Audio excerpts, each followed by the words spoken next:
Are you lost driving online? Looking for a new destination for audible inspiration? Pull over here. This is Exit 18. Hello, friends. This is Chris Short from the New Paltz Regional Chamber of Commerce. And today I've got a good friend of mine, Tom Langan, is my guest for today's podcast here on Exit 18. Tom, how you doing?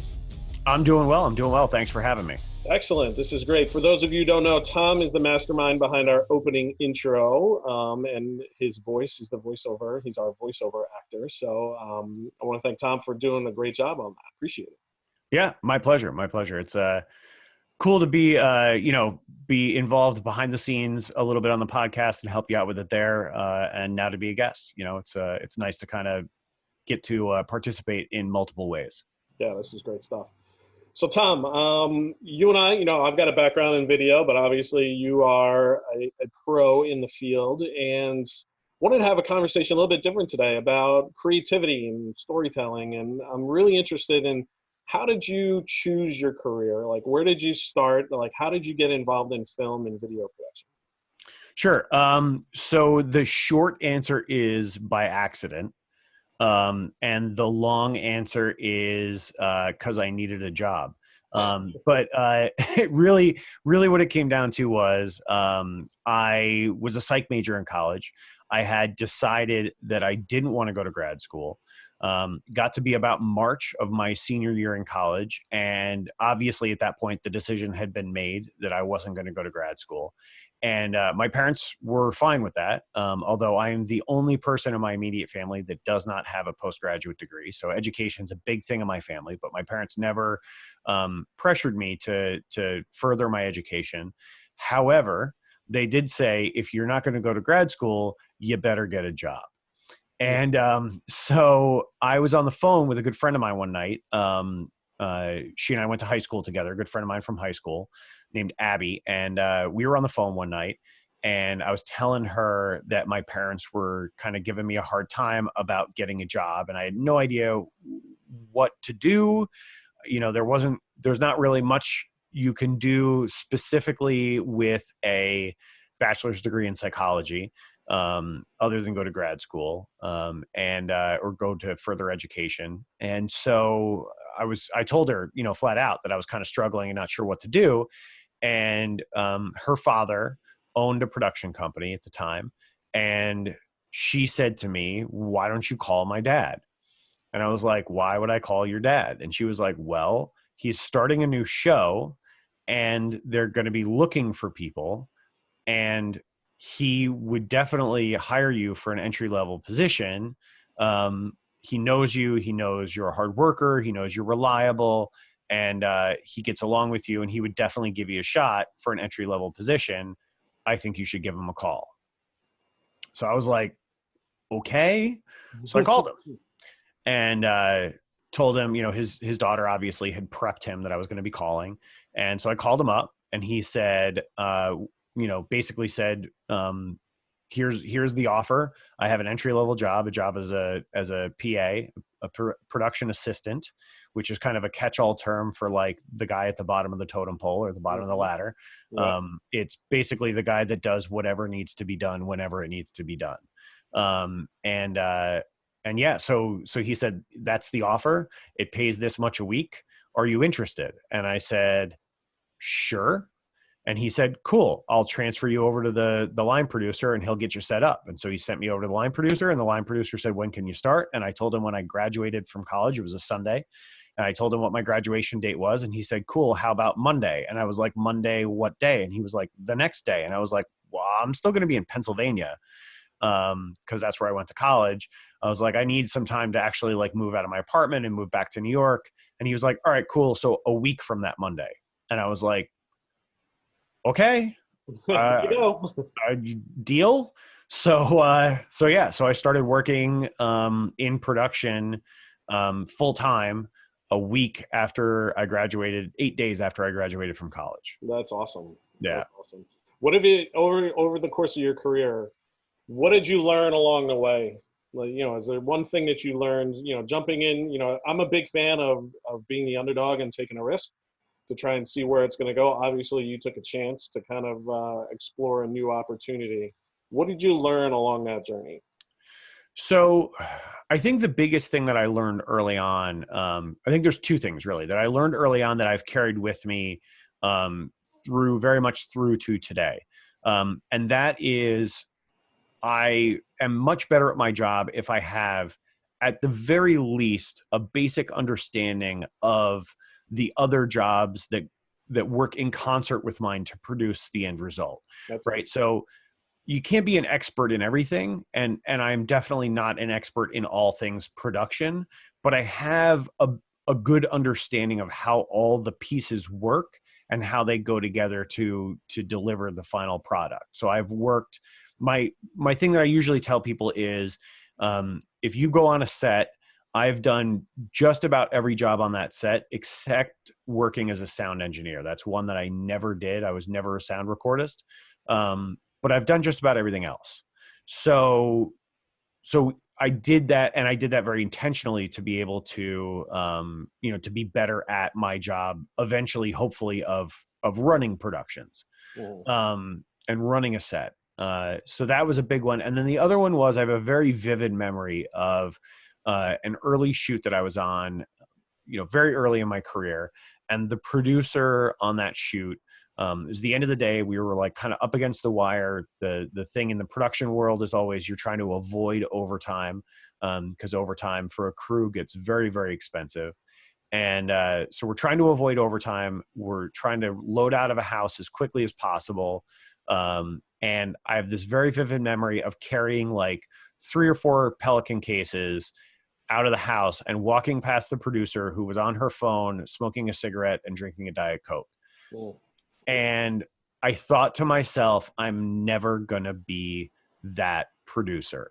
I'm never going to be too proud or too self-important to pick up a case and help when other people need it. And that's the other thing that I'm very big on. Regardless of my position on a given project, I absolutely will help carry stuff. I will set up coffee. I will grab a water for somebody if I'm passing by Crafty and they need a water. I'm happy to do any of that because I don't ever want to be that person that kind of thinks too highly of themselves to pitch in. It's yeah, ironic that they're called producers, and there's people out there that don't produce much. Yeah. So that is something I've come across in my my career as well. Where I break down everybody into two categories. You've got the pointers and you've got the doers. And I've built my career on trying to be that same thing as you, trying to figure out, what needs to get done. And regardless of, what's on my business card, you're gonna jump in and help. A lot of people don't know. I actually started, I guess, my career as a singer in a band back in the 90s. Yeah. Bigger hair and tighter jeans. And the idea there was, a lot of singers, I was always the guy helping the drummer move his gear and rolling amps and doing things like that. Because, yeah, it's definitely a group kind of thing. So, having that kind of like a creative background and then pivoting into doing, some, video work myself. I'm meeting you. I'm very interested in your take on, coming from the background, especially with marketing and things like that, that I've always kind of gravitated towards a creative kind of angle. And before we started recording here, we were talking about the idea of creativity and storytelling. And in a visual kind of, texture, I'm always impressed with people that can tell a story. We were talking how to write this.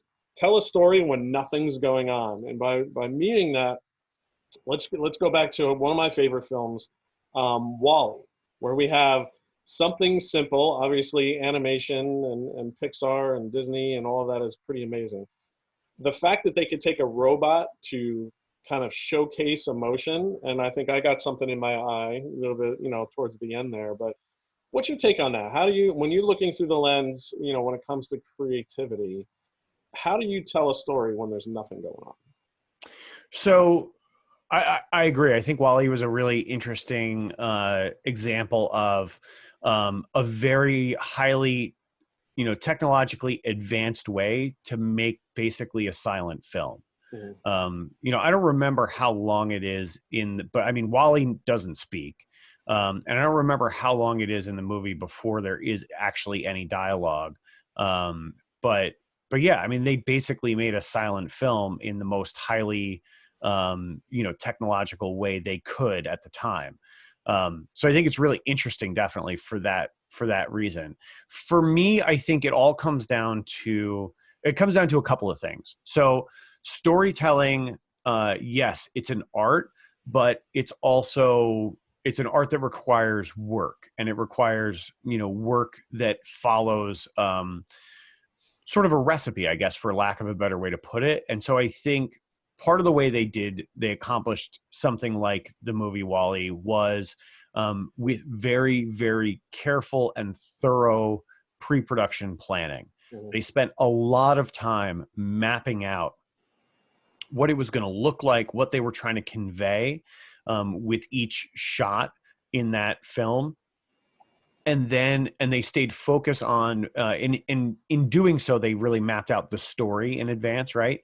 So there's a lot of work put in before they ever started animating anything, to really hone in on what the story was, and then make sure that everything they were doing in the beginning of that movie, you know, especially during especially with Wall-E, because you're devoid of dialogue with that character, is to make sure that they, you know, that they, what's the word I'm looking for?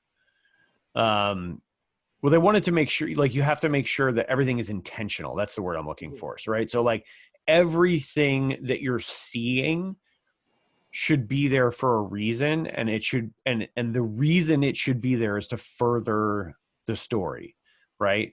So if you're looking at a scene in Wall-E, I guarantee you, if you were talking to the director or one of the lead animators or somebody involved in the project, they could walk you through frame by frame and explain to you why every single thing is in each shot of that film.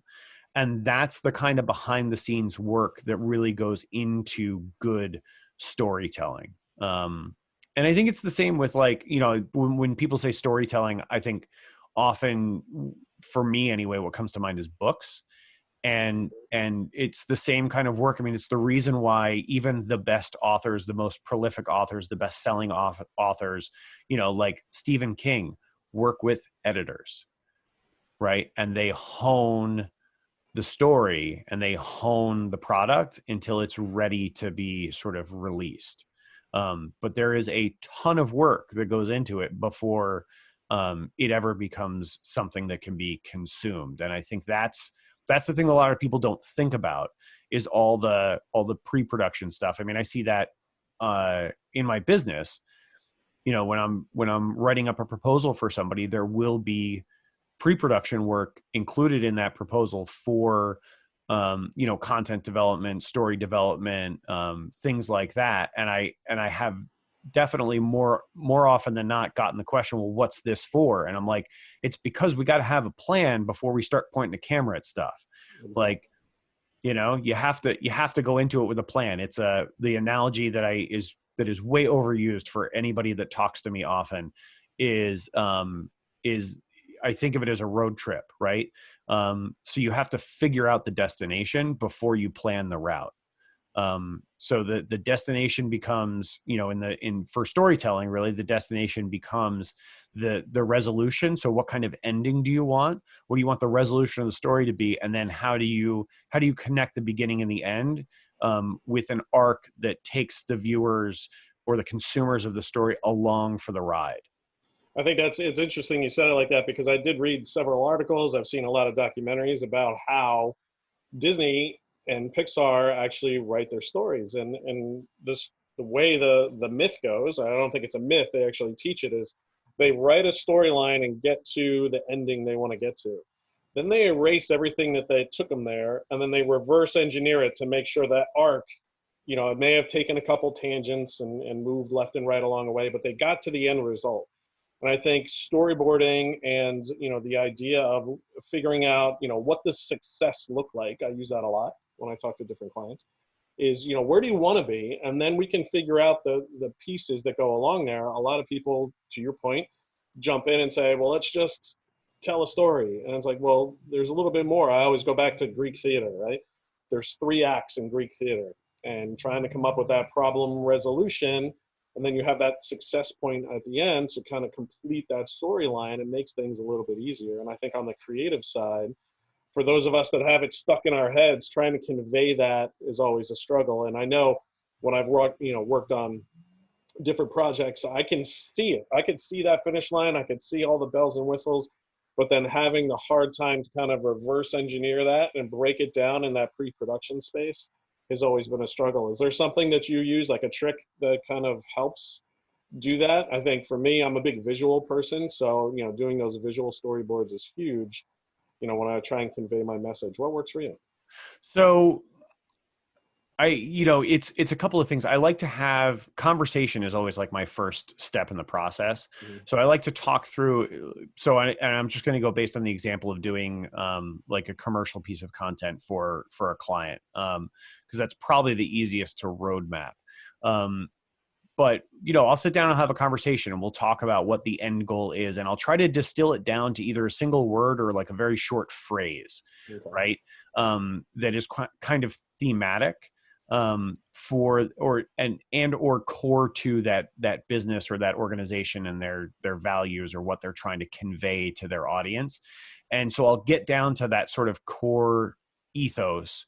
We'll drill down on that, and then I'll use that. So like we'll use that to figure out what the destination is. So if we know what the sort of the core ethos is, we know what the destination is in terms of what we want the viewer to sort of to feel at the end of the ride that they're going to take through this piece of content.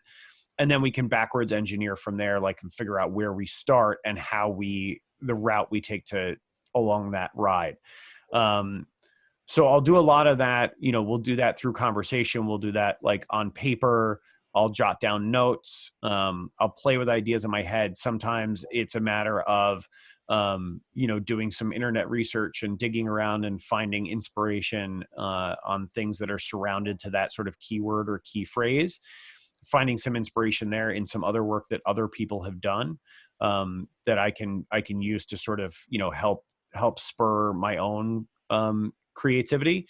And then once I kind of get that spark going, once I find that spark, it usually tends to come together pretty quickly. So it could be like I'll come across something that inspires me, I'll get that spark, and like in 20 minutes I've written a script, for a 60-second video or something, because I got that that quick ignition of creativity, and then it's just off to the races. I wish I could draw, because I would Yeah. love to actually do visual storyboards, but my gift is not in graphic artistry. So I don't do that. I really wish I could. In fact, like, it's something I would love to do, is like maybe take some drawing classes, or maybe become a little bit better at drawing. Because it would be fun to be able to actually sketch out ideas, and put sketches with text. But I usually just do it in writing. So I have a script template that I use, and in that script template, I'll put out the dialogue, or the voiceover or the interview bites that I'm kind of going for, if I'm going to do it with interviews. However, I'm going to do the narration of the piece, and then I'll kind of in writing plan out, like, okay, for this part, like, here are the visuals that I imagine going with it, and then for this next line, like, here are the visuals that I imagine going with it. And so I'll do it like on paper, and it'll literally be kind of all planned out. And then when we go to shoot, it's a pretty straightforward process, because we've put in that time in advance. And so I can show up on the day of and say, okay, we need to shoot this. We need to shoot this. We need to shoot this. We need to set up to do an interview so we can get these parts of it covered, of the narration covered. So yeah, it's really just building that map, right? Building that roadmap, and then following it to the destination.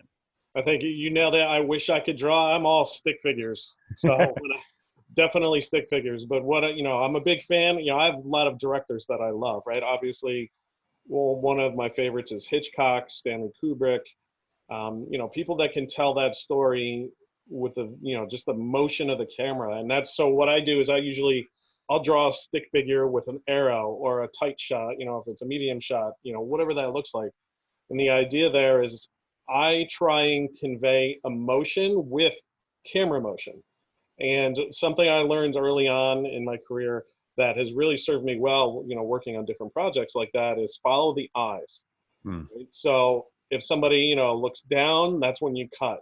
Somebody looks up, that's when you pan away. Like there's certain, I always use the eyes because eyes tell so much of the story when you're trying to do something like that. I know before we got on the call, we were talking about another great movie that, maybe it is an animation theme today, but Up tells a great story. In the first, 10 minutes of the movie, you Something learn like that. so much. And, for me, having a story that kind of conveys emotion where you can tell that whole backstory of the older couple and their house and how things are changing around them. I think it's really cool when you tap into somebody's eyes because that's the window, right? That's where emotion comes from. So for me, usually using a camera motion or having that go-to spot where I get stuck or when do I cut, when do I do this, it's all about the eyes for me. What's your take on that?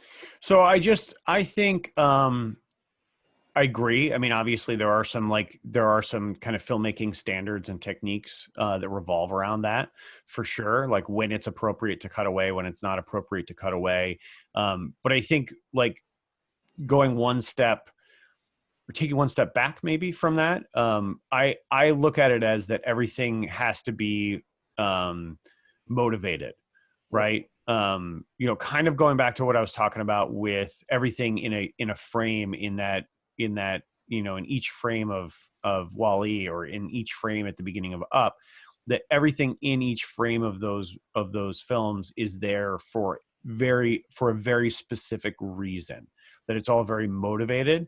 So I think the big thing that people miss is not being able to just answer a simple question. So if you make a decision, an editorial decision in a piece that you put together to cut away from somebody's face or cut from something else to somebody's face, if I ask you about any of those cuts in any piece you put together, why did you decide to cut there, and you don't have a good answer, then you need to go back and reevaluate that edit. Um, you should have a very clear answer for every decision you make. It all has to be very intentional. And I think that's something that a lot of like amateur filmmakers don't understand about filmmaking and storytelling, is just how rigidly specific and intentional it can be. But also I think it's something that a lot of people take for granted when they consume content and when they consume storytelling. I mean, I look at things very differently than your average person. Yeah, so yeah, Yeah.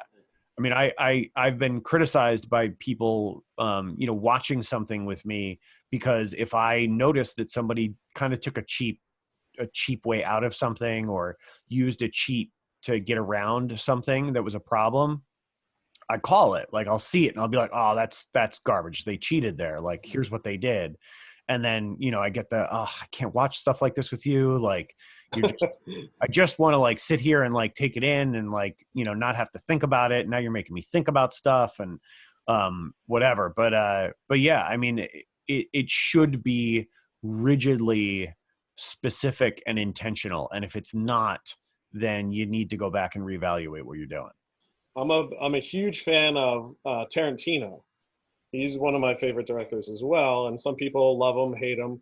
What I love when you're talking about creativity and attention to detail, his use of music in his films is that for me, it's like the hidden component to not only evoke emotion or put in a mood, or even he's so good at matching the lyrics where you can tie, what's going on, visually, I just watched Django and Hateful Eight, and he's got a lot of violent movies. But the idea there is that if you listen to the words and the music that coincide with that, that could be out of place. So use Django as an example. It's basically a western, right, with that kind of revenge story. But he's using 1970s, music that kind of conveys a different emotion that goes along with that. How important do you think, when it comes to filmmaking and creativity with video production, does music play a part? It's hugely important. And in fact, like in my sort of process, when I'm putting something together, I will often, before before I start editing anything, I may have already shot the piece, but before I start editing anything, usually the first step in the process is to find the music. Mhm. And once I find the music helps kind of show me how I should edit the piece. So yeah, I mean, music is hugely important. It is one of the best ways, I think, to evoke an emotional response in the viewer. When you couple music, I mean, there's a reason why MTV exploded, in the Oh, 90s. yeah. Um, and it's because music and visual storytelling, like songs are stories, right? Like more often than not, songs are stories. And like, you don't necessarily have to have lyrics in a song to have it sort of convey an emotion. So if you've got the lyrics can be your dialogue or your narration in the scene, and the music can help serve to lift, like to support those and lift them up a little bit, to heighten them and to bring about more of an emotional response from the viewers. So yeah, you can't underestimate the value of music in storytelling and visual storytelling. I mean, I think Reservoir Dogs and Pulp Fiction, I think, probably are two of the best Amazing. Yeah. movie soundtracks that I've ever heard. And that and an oddball one that I've always really loved, because there were just like a lot of great songs on it, was Dazed and Confused. The soundtrack from Dazed and Excellent. Confused is phenomenal. But yeah, I mean, yeah, Pulp Fiction and Reservoir Dogs, I think, have two of the best soundtracks of in sort of modern film history. I think that's definitely great. Those are great examples. I agree with you 100%. When it comes to creativity, just in general, I want to get your take on, everyone has writer's block, or if you get like in a creative slump, what's your go-to? You have like a go-to thing to kind of shake things up? I know for me, it's, if you want to change your mind, change your location, right? So I'll get up, I'll walk around, I'll go out for inspiration, I'll walk the rail trail, I'll do different things, just take a different take on maybe something that's commonplace, and try and shift. I always say shifting a few degrees. Do you have any kind of tactics you use when you get in a creative slump? Yeah, I mean, I think very similar to what you said, change your mind, change your location, right? Hmm. I'm very, very much of a similar mind. Like my response that immediately popped into my head when you started asking the question was, do something different, because what you're doing isn't working. Hmm. And yeah, I mean, I think it's really can be that simple. It's not always easy. And sometimes you got to do 17 different things before you get to the thing that really kind of sparks the creativity or sparks the idea.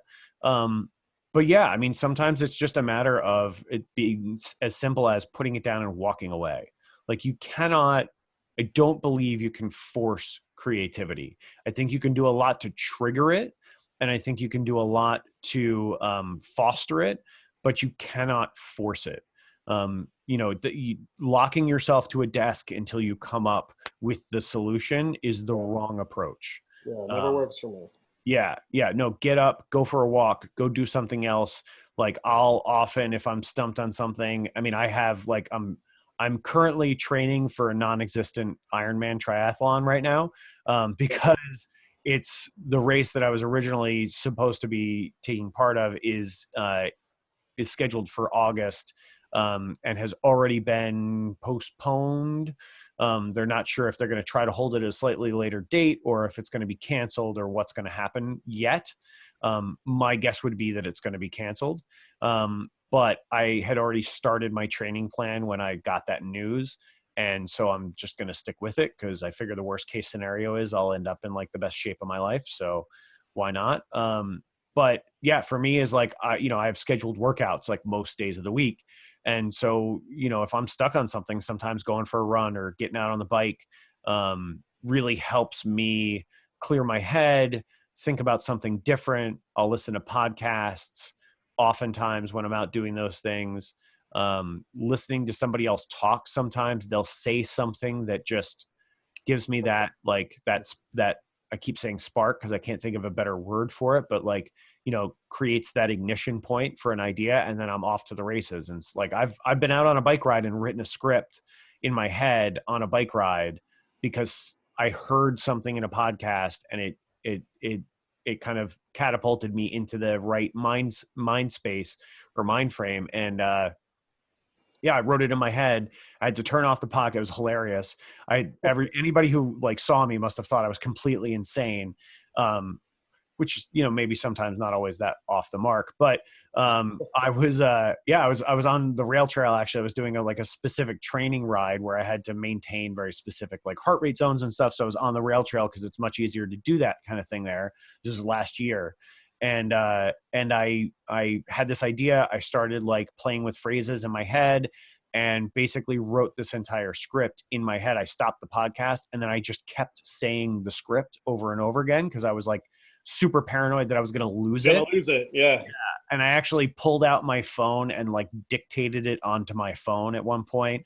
But I was just riding along the rail trail, just talking to myself, essentially, running over this script over and over again. And then it finally occurred to me like, oh, I can just dictate this into my phone while I'm riding and it'll save it. And I don't have to just keep repeating it over and over again, which is what I ultimately did. But I definitely passed a bunch of people like reciting the script under my breath as I went by. That's been an interesting sight there. Definitely. Yeah. Like, what is wrong with that guy? What is he talking about? Well, that's awesome. Well, I appreciate your insight into creativity. We opened up earlier by saying, tell a story when nothing's going on. So right now is like the perfect kind of venue for us to get creative, innovative, look at things a little bit differently. And I think, moving forward, this is a great time to kind of stretch your boundaries and do something a little bit different. So I want to thank you for being here today. Absolutely. Tom Langan of Talex Media. Can I ask for one thing before we wrap it up? Okay. So, I was thinking about this. This is like an idea that I had a couple of weeks ago, and I haven't done anything specific with. I think I mentioned it in another meeting that we were in together, but I just wanted to mention it here too, because it is something I would like to do.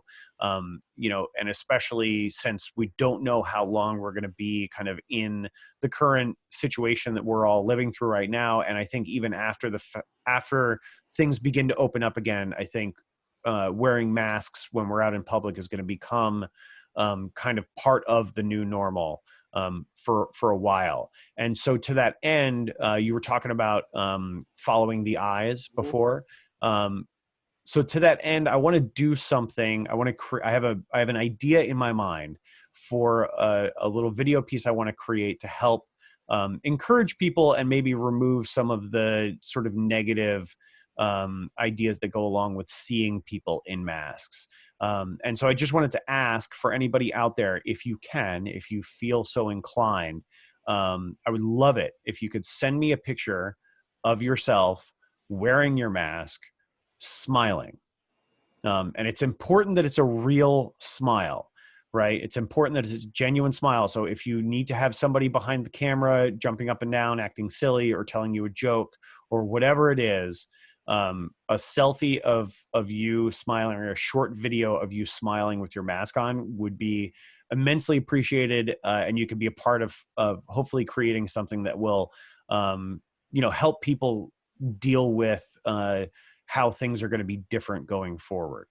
I think that's a great idea. Yeah, we did talk about that before. I think going back to, following the eyes, that's a perfect way to show, something from a different vantage point.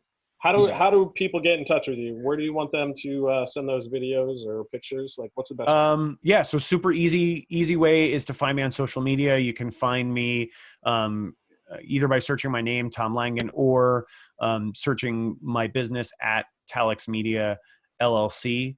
And if you just put that into Google, the @ sign, and then Talex, Talex Media LLC, altogether, I will show up. If you Google Talex Media, you'll be able to find me pretty easily. I show up on all the, on the whole first page of Google when you Google Talex Media. So it should be pretty easy to find me. And then the only other thing, if I could, just plug my own podcast while I'm on a podcast. Of course. So I have a podcast called Something Good, and it is a bite-sized podcast about anything and everything good, for goodness sake.